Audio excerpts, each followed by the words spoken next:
All right, we're live. Hey, hey. Hi, hello, hello. Hi, how you doing? Hi, Good, hello, good. hey, hi, oh, hi, hi. Oh, hi there. Oh, hi. How are you? So as you can see, Sean is where is Sean? Actually, I don't. I think it's Thanksgiving. It's U.S. Thanksgiving, so I Oh assume he's yeah, doing Thanksgiving stuff. he's probably doing Thanksgiving with We keep family. forgetting it's a holiday. Yeah, because for us it's not. Thanksgiving was 2 months ago for us, so I always Yeah. forget. Yeah. So it's Happy just affiliate anniversary for us, apparently. well, there you go. We just got that pop up That's a special on the occasion. Twitch side. That's the important day right there. Yep. That's the real holiday. That's the real holiday. Yep. I wasn't here last week, so we're doing the whole switching people around again. It looks like. Yeah. I actually won't be here next week, so I think it actually is the case. That's funny. Wow, how convenient. It's just the way things go sometimes. Just the way things go sometimes. It's So travel time. how has your week been? What's been new? Or I guess 2 weeks. We haven't talked even outside. I guess that's true. I have a haircut, which you probably can't even tell the difference from. So, Oh yeah. Okay. Yeah. yeah, that's about it, honestly. Nice. I guess I did get a cool thing in the mail today. So, Okay. let me. Hopefully, I have enough slack on this for this. I got the analog 3D. Oh shit. Yeah. It Yeah. is nice. It's very nice. It's like maybe 60-70% the size of the actual N64. Looks thinner, When it like works, much it works thinner. well. Yeah, it's definitely Yeah. thinner. Yeah. Like I think it's about the width of a cart, more or less. Yeah. Yeah. Have you been playing with it like recently? When did you get it, I guess? Like 2 hours ago. Oh, okay. Fair enough. I wasn't kidding when I said recently. Yeah, yeah, today. Gotcha. Yeah. That's awesome. Yeah, I got an email that they were taking a few more pre-orders before they started shipping them out. That was about a week ago. I guess they started shipping them out, I think today or this week at least. It was last week because I know most of my friends got it before I got my prompt for mine. So Okay, cool. That's awesome. if you're in the US, you want pre-orders, you probably already got it, and if you're in Yeah. Canada, you would have had to wait like a week or so. Gotcha. Yeah. The analog stuff is very cool. Very cool hardware. Yeah. Bummer this took like I think I paid for this like 2 years ago or something like that. I forget. Oh, 'Cause man. it's been a while since it's been announced. Yeah. What's the first thing you're going to play on it? I put Superman in there because that's the cartridge that refuses to not work. Which is frustrating beyond belief. I just want you to Oh, understand that. Oh, man. Can't escape it. Do you ever get people still bringing that up? I'm sure you do. Yeah. All the time. Yeah. I think I got it within the last week. So Wow. I know I got it when I went to that con at the beginning of the month. So like, yeah, no, I get it all the time. Where did you end off on that thing? Because it's been a while now, so I don't remember. Stage 11 out of 14. So there's 4 stages left. 2 ride Pretty stages and close. 2 actual stages. One is just a super short actual stage. Mm, And then the final stage is just the biggest pain in the ass. yeah. Oh, okay. Is it one of those things where you just think about that one particular stage and you're like, fuck that. Like, I don't want to do that. I am not looking forward to recording that final stage because it's the longest stage in the game. You have to kill, I think, like 14 specific enemies in the game to get to the next section. And then there's a section where you're put in a time travel maze where the enemies in there can kill you in 3 hits. So Great. if you get killed, you get sent back to the beginning of the stage where you now have to kill those 12 enemies again. And it's just like beating it normally was just awful. Having to do it for the video where it has to be thorough is going to be such a pain in the ass. It's like so not worth it. I'm tired just hearing you talk about what you would have to do. Yeah. It's going to suck. And even then, the time travel thing is not even the end of the stage. That's just like the second third of the stage is done. So it's just like, okay, cool, great, love this. Ugh. Gross. And yet it's the first thing that gets popped in because it's there. Why not? I keep it in the N64 in case I may have time to like start recording on it and practice things. And then for some reason, like I said, this cartridge never fails to work. It's kind of insane. Weird. Huh. Cool. Well, that should make fortune cookie stuff a lot easier for anytime those pop up, huh? Just plug and play, ready to go. My N64 has been getting a little spotty. I think it's been overheating lately, or at least like sometimes Oh, it'll just randomly hiccup and restart. So I'm hoping there's a replacement. yeah, The bit I've played seems fine. yeah. Do you use your N64 a lot? Like, do games for it pop up quite a bit, or not as much? It depends. If Mm, it's like a popular thing like Mario 64 or like Banjo yeah, Kazooie and Tooie, yeah, it'll come up. yeah. Um, Gotcha. usually I've noticed my audience likes to pick GameCube stuff a bit more Oh, than N64, but interesting. I love the GameCube, so sure, that makes sense to me. I get it. Interesting. Cool. Any movies, TV shows, anything like that going on? saw K-pop Demon Hunters a couple weeks ago. That was Yeah, alright. I love that movie. It's good. It's fun. Yeah, music's really catchy. Yeah. Did we talk about Pluribus? Are you interested in that at all?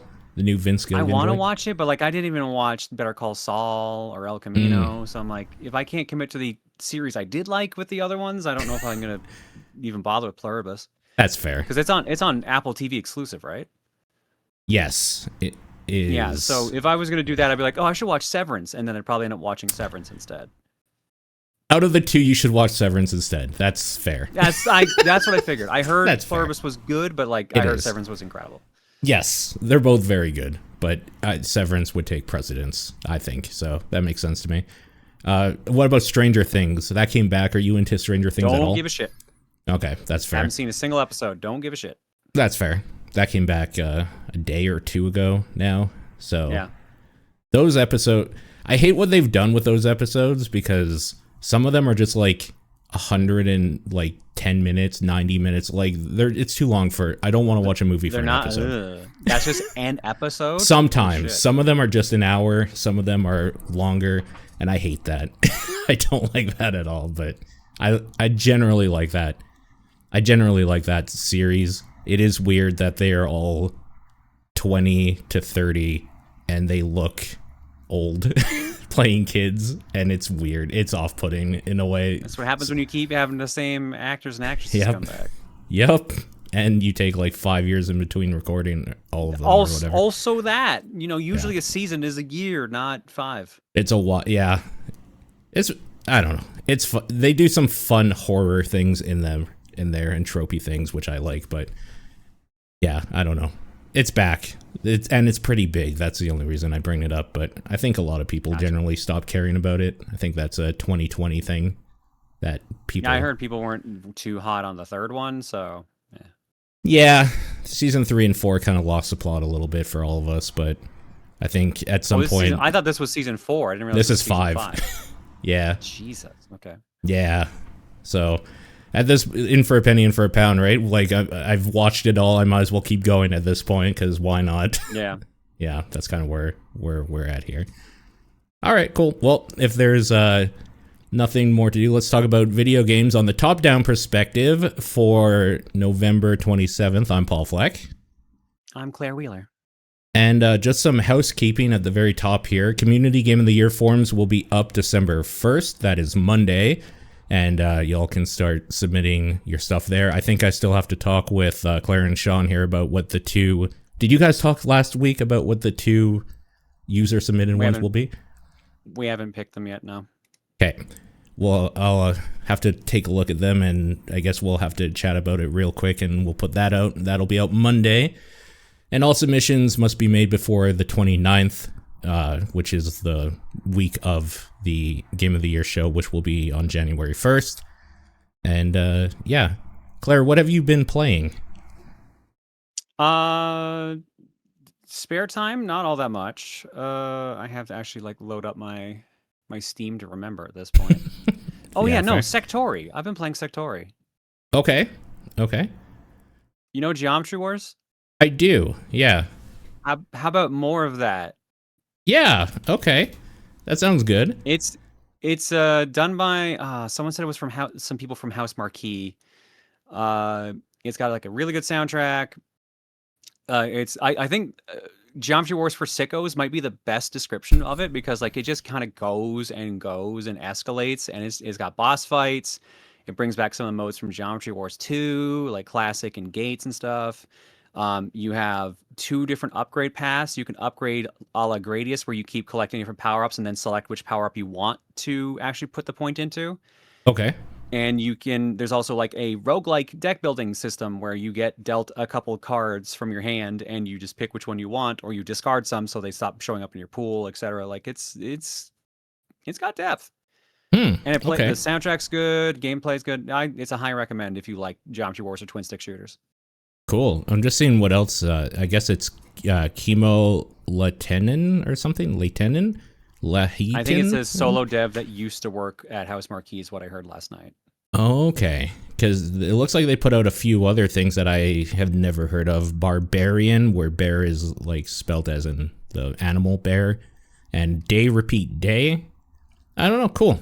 Looks neat. Story-based match 3 about life, work, and the meaning of it. Neat. That's the one that kind of caught my eye a little bit, yeah.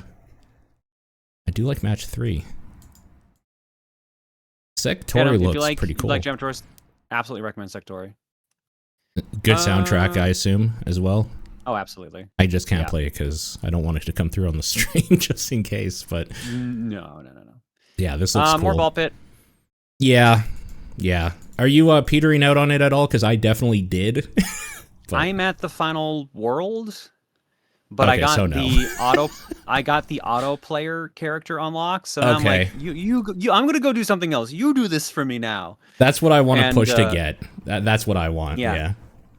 Yeah, no, because at that point, then you're like, okay, I'll take the crappy characters and bring them through with the auto player so I can go do something else. Yeah. And then you realize, oh, the crappy characters still kind of hamper some of the other ones. Oh, sure, yeah. There's one character that they have a really cool effect where their balls have reverse gravity, where they keep going up and they go off screen on the top. But I didn't think about the fact that would affect the first boss of the game, and as a result, the auto player couldn't figure out how to damage him at all and just killed himself. He was just like, I don't know what I'm doing. I can't do anything. Just shoot me. Oh man, that's so funny. What about paired up with the dude who chooses all the upgrades? You can just like let the game actually just play itself while you do other stuff on the background. So no, the auto player does that. Does that as well? In fact, it picks its own upgrade path and plays the game for you. So you actually cannot combine those two. It's like one of the few times you can't do a combo. Right, because it just cancels it out completely then. That makes sense. Yeah. That's funny. It is really funny. Oh, I love it when you don't have to play a game anymore. God, it's so much better than playing them. Oh my God. It's so much better. Yeah, I want that. So I'm still enjoying that. Yeah. We finished Everhood. We did that for a game clearing this month. That's a cool ass game. I like Everhood. I really like the music. The soundtrack's phenomenal. Yes, for sure. I liked the dodging mechanics. The dodging and jumping around on the field was really fun. I didn't like the combat nearly as much though. The combat, when I had to start actually killing characters, especially on time limits, I was like, this is frustrating. I dislike this now. Isn't it just a rhythm game? I don't remember a lot about the particulars about it. So the first half of the game, you go through and you'll talk to. It's like Undertale. The first half you go through, you talk to NPCs and stuff. Yep. But like when they bring you into a combat scenario, it's just dodging. Like you just dodge and wait for the song to end. But then there's a point where you get the ability to kill characters, and that means combat. So you have to grab you have to parry 2 of the notes that are coming at you of the same color and type, and then you fire a projectile at the person. Right. Okay. But the shots can be blocked by other notes, which is frustrating. Yep. And some of the fights are on time limits. So if you're trying to kill everyone, you have to, in fact, reload your save or go find the character again or fight them again. And it was a headache. That part of it, I was not a big fan of.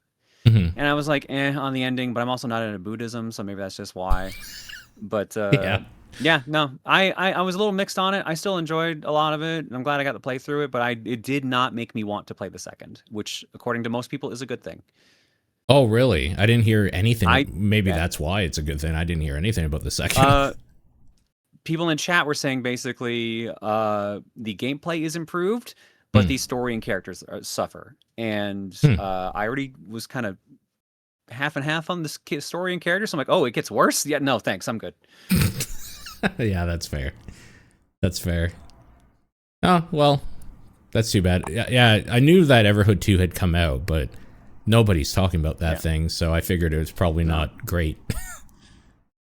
Oh well. What's your next game clearing game? We haven't decided yet. So Monday we reveal it, but we are running a 70 character Smash Brothers bracket to decide the winning game. Because there was carryovers from each month from users, and I just was like, okay, pick a character. You're gonna CPU fight to the death.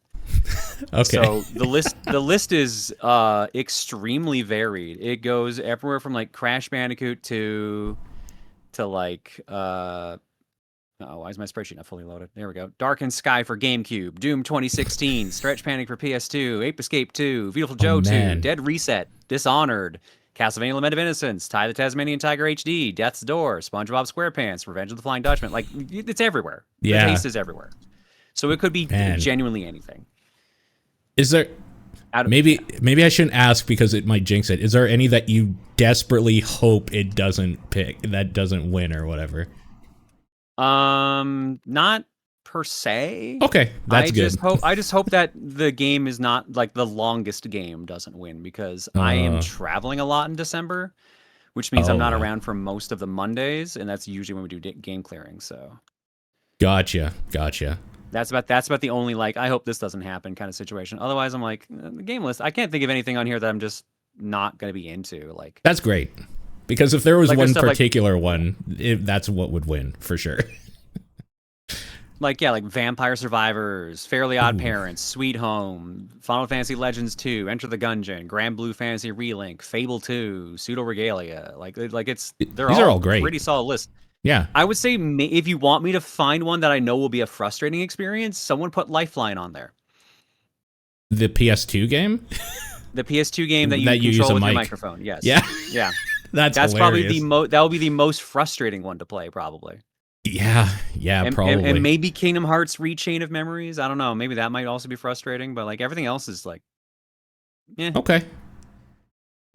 Lifeline would be a funny like stream one at least though. Like at least the content would be good for that one. But the content would be good, but man, I'm going to be so frustrated that ends up winning just because of how that game works. Totally. Yeah. Totally. That's funny. Cool. Anything else that you played recently? I got a game I got an embargo on I can't talk about. Okay. We played some cool stuff last night on stream because I did a Whatever Wednesday. You were doing a bunch. There was one with Claire something that a platformer Claire a la Mode, yeah. A la Mode, okay. Yeah, that looks cool. I was in there for I lurk all the time. A little squirrely for my taste, but like it had a lot of charm to it, so it was cute. Yeah. But, yeah, definitely cute. Identifile was one I really enjoyed. That is it's in early access. This is a roguelike game where you are an antivirus, but you're a mouse cursor. You're going through your files on your drives trying to delete viruses, but you fight them like you do in Pokemon Ranger, where you have to keep circling around them over and over and over to like damage them. And they're shooting projectiles and stuff like that. So it's like a bullet hell Pokemon Ranger style game where you're going through computer viruses and stuff like that. It's actually like super neat. This is Identifile Desktop Dungeon? That's the one. Yeah, it looks like it just released in early access a couple days ago. Interesting. Yeah, I did a lot of recent releases. Yeah, the new Bubble Bobble came out yesterday. I had a sponsor for that. Claire La Mode was like 2 weeks ago. How was that? I was disappointed. Because it's single player. Yeah, okay. Interesting. It's single player. It's a roguelike game where you go around and like you get randomly procedurally generated stages to go through. Yeah. I had a bunch of complaints during the sponsor segment, and then I started playing it a bit off stream because I was like a little locked in. I had to get a specific type of item to spawn before I could actually move on. Okay. And then once I got it to move on, I'm like, oh, actually, no, wait, shit, here's all the fun stuff. Fuck. Like I found a dungeon where there's like a map and you jump in and out of the map to like regenerate things. You can eventually get one-up like icons and stuff like that. You just couldn't where I was in the game, so one hit would just kill me. Okay, yeah. I'm like, at the end of it, I'm like, this needs some work. Because it also came with Bubble Symphony, which is a game that rarely gets ported for Bubble Bobble, and that game also ran kind of bad. Oh So man, is this a case? Yeah, I wasn't. I was like, oh, I wish this was better. that sucks. That just came out yesterday too. Here, I see. Yes. Yeah. Yeah, man, that's too bad because it looked kind of cool, but it I runs like, yeah, poorly. like I said, I enjoyed it a little bit more now that I've gotten a couple more things unlocked. But like, Yeah. basically, I was stuck in a 10 stage dungeon that was just 10 screens, and I couldn't do anything else until I had the game spawn 20 pineapples, and it refused to spawn them during the sponsor segment. Oh, huh. Yeah, so I was just like, well, I gotta do another run. Well, gotta do another run. Hey, let's check out Bubble Symphony. Oh, that ran like crap. Let's go back and do another run. So it was a very awkward sponsor, even though like the game itself was okay. Yeah. Okay isn't good enough for me for 50 Canadian, so I think I'll pass. That's the other problem. Yeah, Yeah. no, for that price, don't. For a sale, yeah, probably. For A full good price, sale, yeah. I can't like say go get it. Yeah. I was Yeah. excited for it. Like I was like, hell yeah, Bubble Bobble sponsor, this fucking rules. And then it. Yeah. And then it sucks because like you don't want to bash it, but you're you're not going to talk as highly about it. I am allowed to bash it within reason. I can't be like, this fucking piece of shit fucking sucks. But if I can be like, why did they do that? I don't like this decision. I think they should have done this instead. Like, it was constructive criticism. Constructive. It was fine. Yeah. Because like literally, I ended the segment saying like, I hope they patch this a lot. I hope they update this a lot. Yeah. That's a nice way of saying maybe don't get it right now. Yeah, maybe don't buy this. Yeah. Oh, that's funny. That's funny. Any other newer games that you were taking a look at yesterday, I guess? Played more Absalom. I did Sektori, Claire La Mode, Bubble Bobble. I swear there was something else I played, but I guess not. That's a good lineup of stuff. I guess that's 5 games we did yesterday, so that's about right. I gotta play Absalom. I've been eyeing it. Still love that game. That game's still great. We had some weird issue playing it online though, which we never had when we did the sponsor. We kept getting desynced. Oh, okay. So it does things a little interesting. Like, if you go to the next loading zone, it resyncs.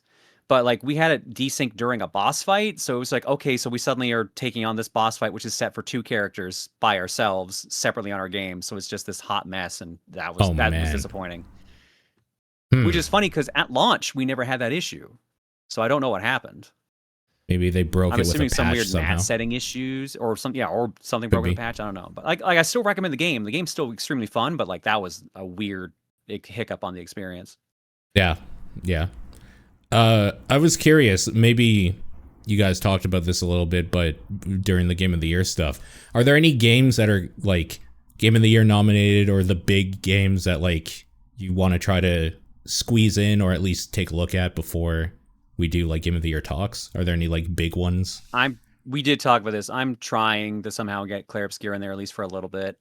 Yeah, that's fair. Silent Hill F. Okay. Yep. I'm in a weird spot with Ninja Gaiden 4 because I want to play it, so I can have stuff on it for the Game of the Year talk. Yeah. But it also is a game clearing game. It won. I'm playing it in January, so I'm like, crud! I can't finish it. Otherwise, then I can't do it for game clearing. But if I got to play it for Game of the Year talk, I'm just like, You played Ragebound, right? A little bit. Yeah. Did you like it? Like from what you played? I liked it. Yeah. Yeah. Okay. Did you play the Shinobi one? I can't remember the same deal. A little bit. I played the demo of both, and I liked them both. But when I went to actually, because they both came out so close together. Yeah. When I was going to sat down and play them, I ended up playing Zexion instead. So. Okay. Yep. Yeah, we talked about Zexion. I do remember. I kind of wanted to try that game out a bit too. Out of those two, if there was a gun to your head and it's like you had to pick one that you were going to play, which one, like from the demos, do you think you would enjoy more to play the whole time? That's so tough because they're just different enough that it's hard to be like compare the two exactly. Yeah. Probably Ninja Gaiden because it's more linear and more of like a sectional like stage kind of deal. Yeah. And yeah, like I feel like the Blasphemous devs really haven't done anything wrong. But like I also feel like the I think it's Lizard Cube worked on Shinobi, like the part of the Streets of Rage team. I'm like, oh, you also didn't do anything wrong. Yeah. I still need to play Shinobi. I want to so badly. I did play all of Ragebound. They both seem pretty good. I had some friends say that Shinobi overstays its welcome a little bit. It's a little long in the tooth, but other than that, I've heard nothing bad about Shinobi. Okay, yeah. I've heard And even then, I something wouldn't say it's that similar. bad. Yeah. Yeah. Okay. I do want to get to Shinobi at some point. I think Ragebound is fantastic. That's definitely worth checking out for anybody, really. That's a good game. Okay, cool. The only thing, okay, I got to ask you first. Have you played the Splatterhouse games? I didn't write it down, but I'll quickly. What are your thoughts? That's why I rated you the other day when you were playing them. Yeah, like what are your thoughts? I played 1 and 2. 1 and 2, okay. Interesting. Well, Those 1 and 2 in the 360 one. Yeah. Those games are so cool style-wise. Yeah. 3 has got such an interesting concept where you have to go through like the house maze and stuff like that on a time limit. 3 is super interesting. Yeah, yes. That's the word we'll use, sure.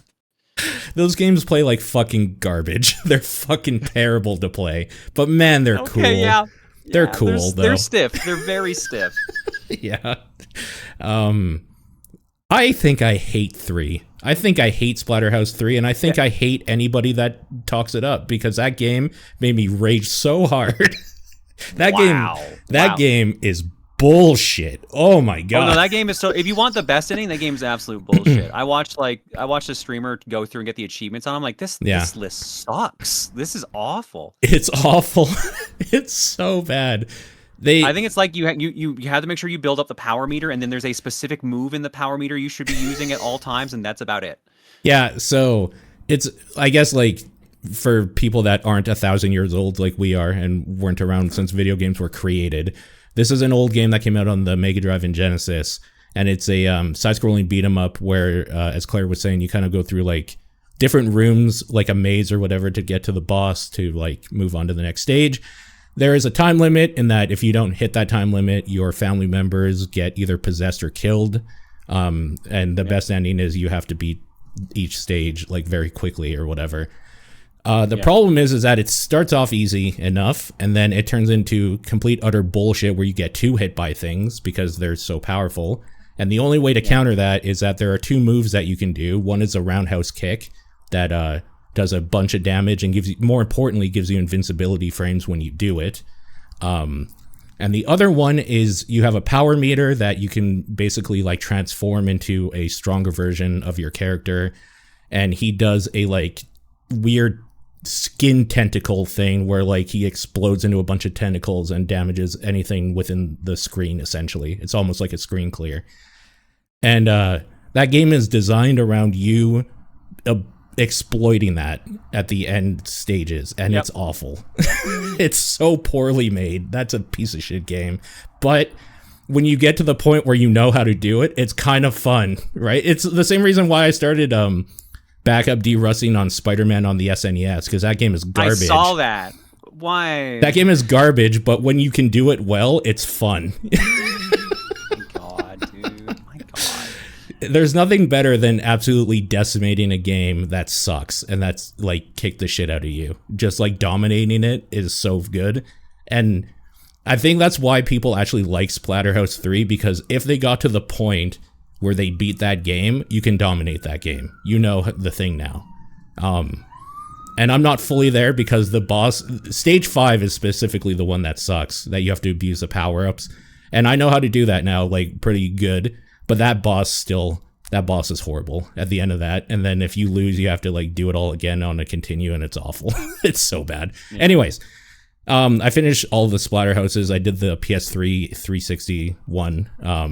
That game is cool and made me miss a time where video game creators made something just because they thought it was neat and not because they thought it would sell.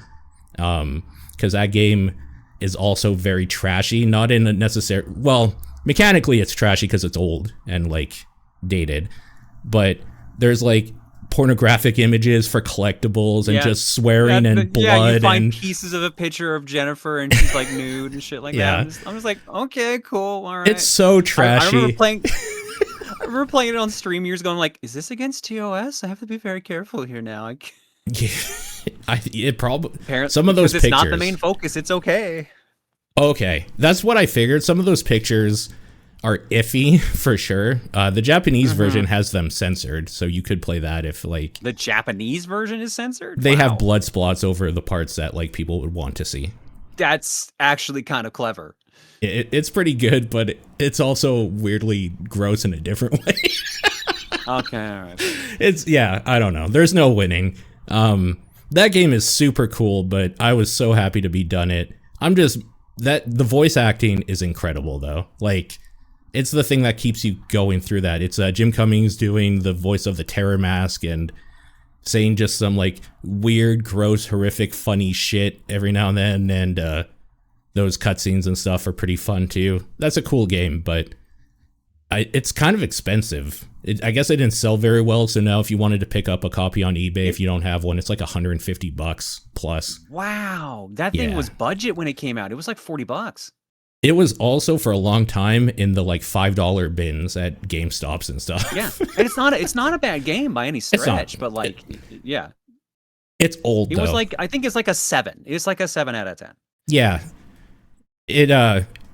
all of the Splatterhouse games have some bullshit in it where it just controls poorly for a bit, or like it does one thing poorly, and then once you get past that, it's fine again for a little bit. So I don't know, temper your expectations accordingly, but if I were to recommend any of them, Splatterhouse 2, I think, is the perfect mesh of like old school gameplay that like has some bullshit that you can get over, and like that's the one that I think that just has the cooler designs of enemies and all of that stuff. I think that's just the cooler game. I think that's the winner out of all of those. Conceptually, I like 3, but I would agree with you on 2.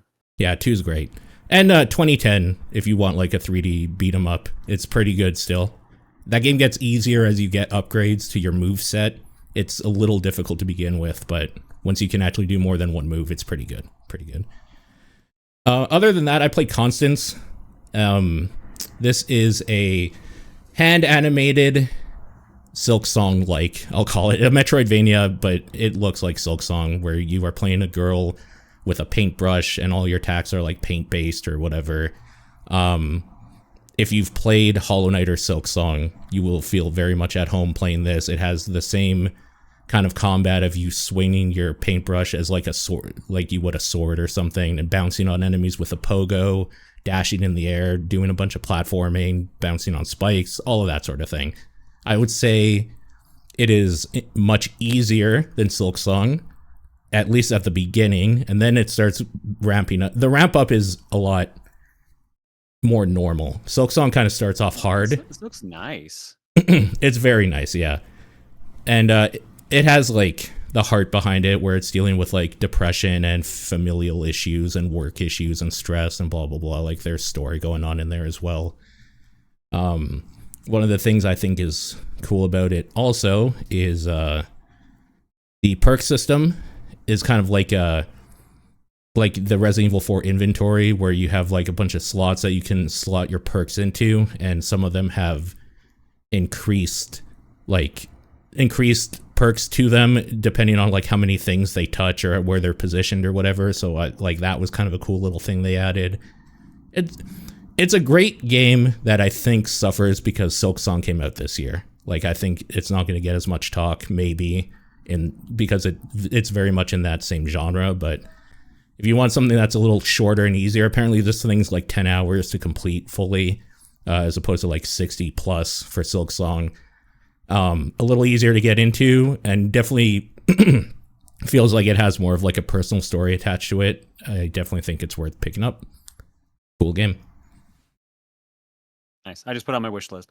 Nice. Okay, and that is it for things we've been playing. That's the show! And I don't have anything for news that was important enough that I thought to talk about, so that's pretty much the show. We'll do some questions, and then we'll call it a day here.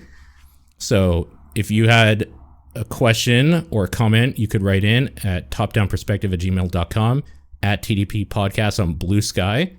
The Discord channel, which is how most of you do it, and Claire's P.O. Box, I think, is still an option for anybody who is crazy. Yep.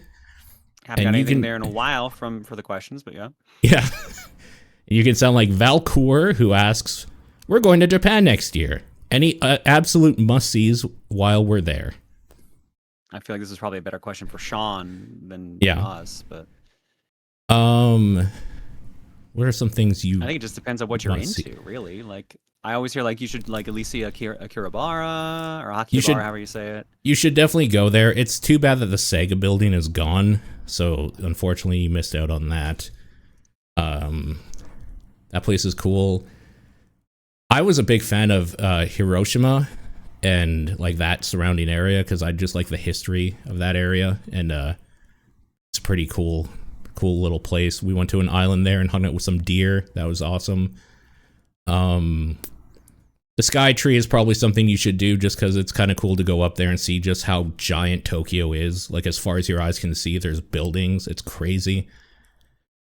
What are some other things? If you're shopping, you should go to, like, the game shops, like a Super Potato and all that sort of thing. Find some retro games, some cool stuff there. You definitely need to get a JR Rail Pass for tourists because it's the best way and cheapest way to travel across the country on the bullet train, the Shinkansen. You should do that. I'm a sumo fan, so you definitely should go see sumo if you're there during January, March, every second month there. Yeah, a whole bunch of different stuff you could do. Just find something you enjoy and Google, and you'll probably get a whole bunch of results. That would be good. Jack says, what's a game genre you can't get into no matter how much you want to like it? And inversely, what's a genre you never thought you'd get and end up loving as much as you do? Simulation racing. I would love to be into them, but I just am not. Computer RPGs. I can't get into them. It's why I don't enjoy Baldur's Gate. Sure. Yeah, CRPGs are definitely, you have to be a sicko to get into those for sure. Fair. Yeah. No, like, yeah, I don't know why I can't get into that one. But like, on the flip side, like, I never thought I'd get into shmups as much as I have over the years. I always thought they were neat, but then there's just this point where it's like, I want to play these so much. Shmups are cool. Yep. I don't like to buy them. I really enjoy sports games though, like an NHL game or whatever. Like, I'll spend a good week or two playing them.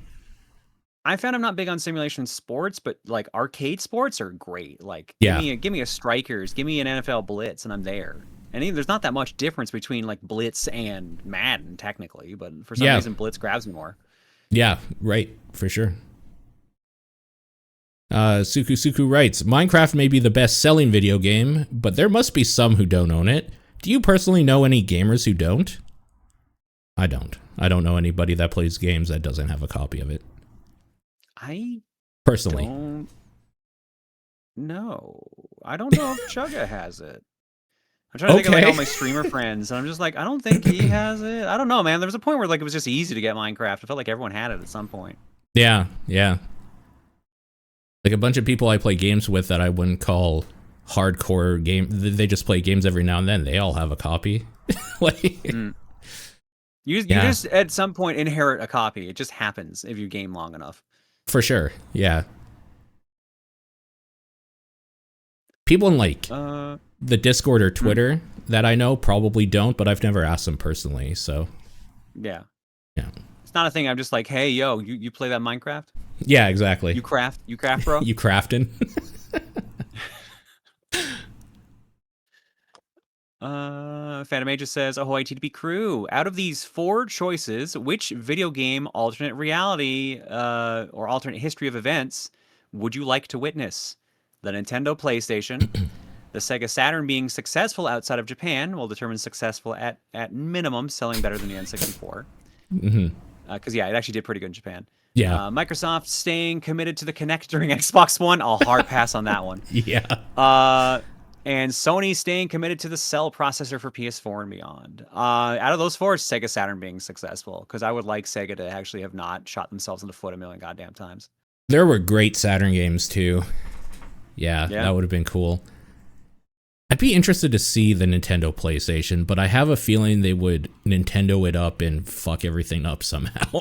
At some point, I think they would still split off. I think it would they'd ride out the Nintendo PlayStation for a bit, and then they'd be like, no, we're making our own deal. Yeah, probably. So I feel like the PS1 would be the PS2 in that timeline. Okay, yeah, sure.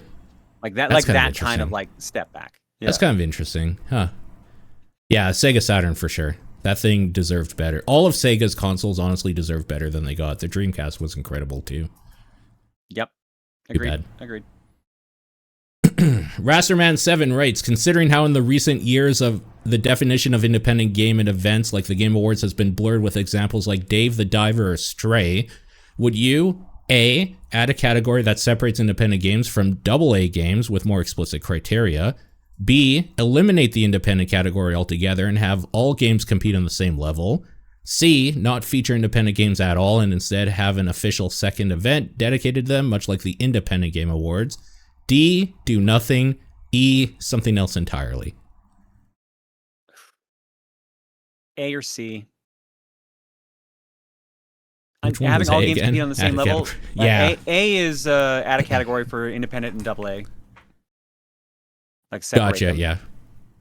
And C is not like have their own dedicated show like the Independent Games Festivals. I would do that.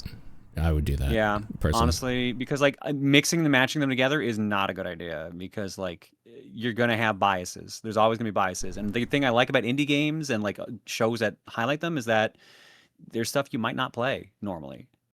Totally. Like a lot of people might just stay in a specific genre or system or type and not even like branch out or just stay with a specific company. I think A or C. Yeah, I totally agree. I would go C. Or D, because doing nothing's easiest. Oh, wow. It's easy. Thomas Resident says, which of the 5 original Wii Sports game modes was most impactful to you? Boxing, because I'm pretty sure I hit a wall. Like literally impactful. Yeah. Yeah, exactly.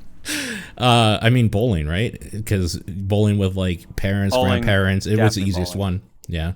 I remember playing bowling with my parents who didn't game and they liked it. Yeah, it's bowling. Yeah, it's bowling for me, for sure. And final wait, what are the other ones? Not final. Tennis, baseball. Right. Golf, bowling, and boxing. Yeah, tennis, golf would probably be somewhere in the second for the same reasons. It's just the easiest one to get them. I enjoyed baseball. Yeah. That was a cool game. That was really good. Good for them. Making Wii Sports and breaking the wall between kids and parents. And literally the walls and TVs in some cases. Yeah. Yep. Not the final question. The next question, rather, from Hebrew Lantern. Not counting Sonic 3, what is the biggest award snub? Ghost of Yote not being in the Game of the Year running for some reason. Or Dispatch, right? Dispatch isn't there either, is it?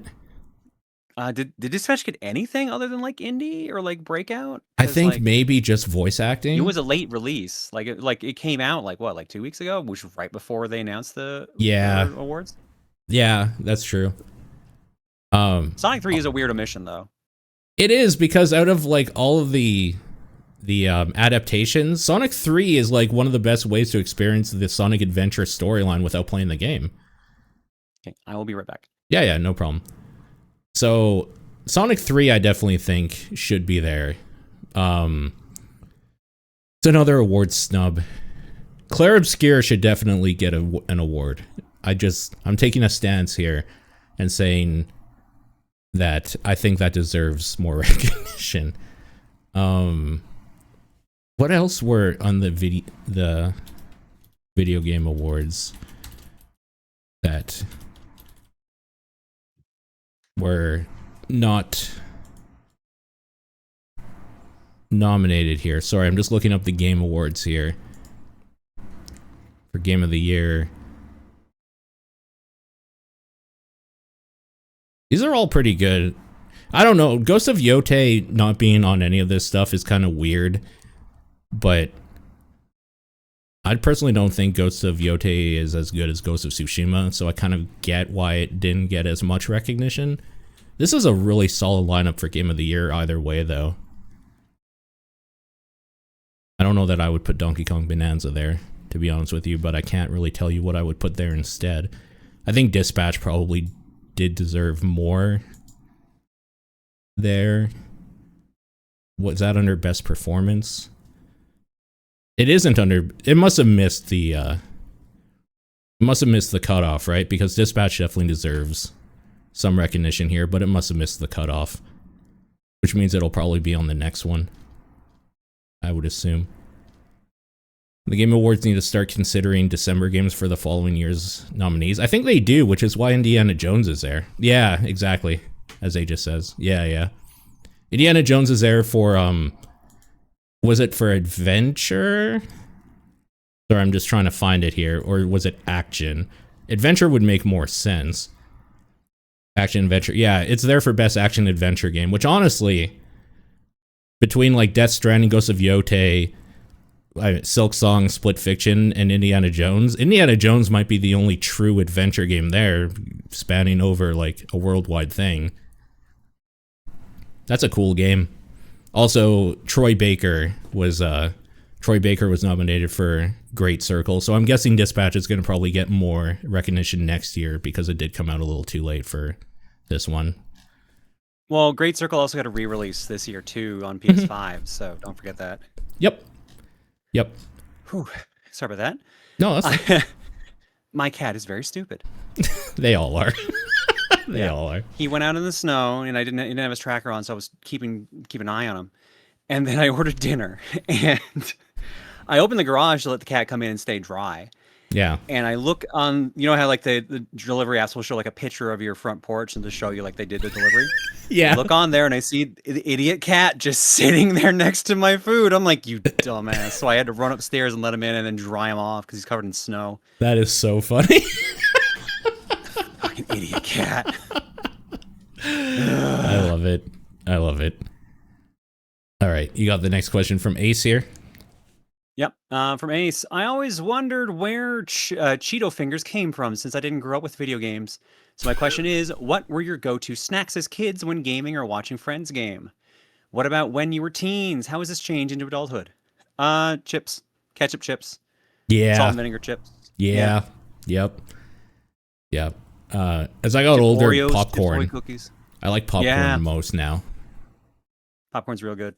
I don't even know why. I guess I just like salt more than anything, and they're a good way to just put a bunch of salt in or whatever. Tasty. Cheetos were great, but like, man, I was that kid that was like, I don't want my stuff getting like dirty. Like, yeah. Like I wanted to be the kid with the pristine stuff. So. Yeah, for sure. I guess like in the teens, the big thing was like getting together with buddies and a couple of us ordering pizza. So pizza would have been the big one, actually. Yeah. I argue adulthood, that's kind of the same too. I was going to say, how does this change into adulthood? It didn't. It didn't. Yeah. Now the final question from VGC Kenny is, what is a game or movie or whatever that you've had the longest but haven't played or watched? I don't fucking know. Look at this wall. Yeah, I don't know either. Do I have any like NES games that I haven't played that I bought back then? No, because if you were a kid and you had an NES game, why are you not playing it? That doesn't make sense. Man, this would have had to have started in the like PC gaming age with Humble specifically just giving you a shitload of games that you didn't even necessarily care about. I'm like racking my brain right now from when I started working at EB Games. I'm just like, okay, I remember when I started working at EB, I got a GameCube and a PS2 at the same time. Yeah. So there's no way none of those didn't end up getting played, or some of those didn't get played. So I know I'm like, what one didn't get played? Sure. I'm just racking. I'm sure there was like some, like I remember playing like the first like 10 minutes of Metroid Prime and not feeling it. That's because I was playing a lot of Halo at the time. Probably like one of the Monkey Balls. I never played the first one. Okay. But I played the second. Like I can't think of anything, honestly.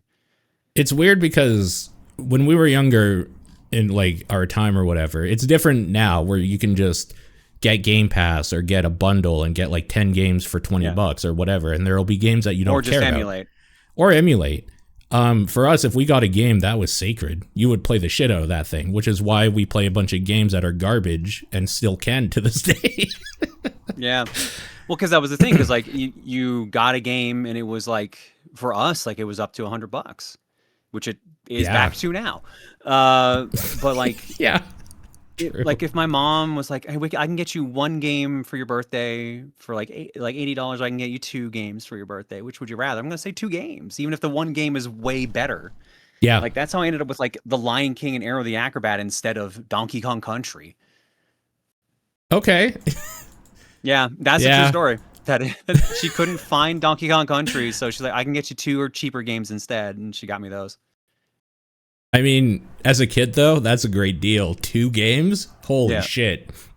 Well, because like this is the dumb thing about it. So like I lived like a half hour plus away from the nearest game store. Yeah. So mom was like at like the Walmart, like 30 to 40 minutes away, and she would have to use the payphone to call the house to be like, "Jonathan, sweetie, which one of these did you want? Like, I can't find the one you're actually looking for. Like, are you okay with like the Lion King?" I'm like, "Yeah, sure, whatever." Man. So that's how dedicated that whole thing was. She tried. Yeah. I'll give her credit. She tried. Yeah. No, that's awesome. The first thing that came to my mind is a game called Gish, because I've played almost all of Edmund Macmillan's games. One of the first. It's like one of the first bundle games. I feel like that, and like World of Goo and stuff like that. Yeah, I've played all of Edmund Macmillan's games for the most part, except that one, and that was kind of his first real big hit. And that was, I had to look it up. It was 2004, and I still haven't played it. So that might be like what The End Is Nigh was kind of an homage to. Kind of, yeah. The End Is Nigh did this weird thing where you had like a ledge grab, and Gish was more like you would stick to stuff, right? I can't remember. I feel like I actually played Gish, but not End Is Nigh. Okay, fair enough. Yeah, because Gish is something where you like expand and like contract your character to move around or something. It was weird. It's like a fluidity thing. Yeah. Man, maybe I should play that at some point soon. I've been playing. There you go. I've been playing a lot of older games recently because I'm kind of like, I see how many games there are out, and part of me is just like, well, kind of fuck all of them. I'm gonna go over here and play Splatterhouse. Might as well use this year of incredible game releases to get caught up on my backlog. Like, I guess in a way, I don't know. At some point, there's the choice paralysis, where it's like, I kind of don't want to play any of you. I kind of want to just go do this other thing completely. Which I think out of the 3 of us, you probably understand most of all. No, not at all. What are you talking about? Yeah. So, yeah, I don't know. Maybe I'll play Gish next, even though this has mixed reviews. Apparently people hate it. Who knows? Anyways, that'll be it. That's a show. Again, if you want to write in, it's topdownperspective@gmail.com, at TDP Podcast on Blue Sky, the Discord channel, or Claire's P.O. Box. And what is your game of the week? Probably Sektori. Nice. I will give it to Constance. And happy Thanksgiving to all those who celebrate. Hope you had a good dinner and time with family or whatever you do. Good luck with Black Friday tomorrow. Good luck with Black Friday tomorrow, and we'll see you next week. Bye. Bye, everybody.